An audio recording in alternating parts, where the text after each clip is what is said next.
যমুনা ঢাকি সিরিয়ালে কাজের সূত্রে আলাপ হয় তাদের, সেখান থেকেই প্রেম। দেখতে দেখতে তাদের সম্পর্কের বয়স প্রায় 3 বছর। ভালোবাসায় কিভাবে একে অপরকে বেঁধে রাখতে হয় এই জুটি খুব ভালোভাবে জানে। প্রকাশ্যে ভালোবাসা জাহির করায় কোনো লজ্জা নেই, বহুবার প্রমাণ করেছেন তারা। প্রেমের মুহূর্ত তুলে ধরেছেন সোশ্যাল মিডিয়ায়। ক্যাপশনে লেখেন, গতকাল 5ই সেপ্টেম্বর তোমার জন্মদিন ছিল।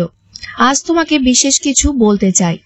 বাবাই শুধু আনন্দে নয়, আমরা একসঙ্গে দুঃখেও থাকবো। একে অপরকে দুহাতে জড়িয়ে শুধু আনন্দের মুহূর্ত ভাগ করে নেব না, আমরা চোখের জলও ফেলবো। তুমি আমার দুনিয়ার কেন্দ্রবিন্দু, যার একটুও বদল চাই না আমি।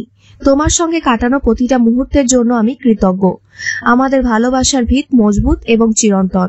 তোমার সঙ্গে কাটানো প্রতিটা সেকেন্ড আমি এভাবেই উপভোগ করি। ভালোবাসি তোমায়।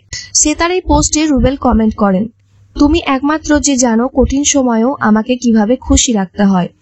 আমার জীবনে আনন্দ ছড়িয়ে দেওয়ার জন্য ধন্যবাদ। আমার পরিচিত মানুষদের অনেক ধন্যবাদ এই দিনটিকে বিশেষ করে দেওয়ার জন্য, আমাকে এভাবে যত্ন আর ভালোবাসা দেওয়ার জন্য। তবে আমি বলতে চাই, আমার জন্মদিনটা বিশেষ হলো শুধুমাত্র তোমার কারণেই।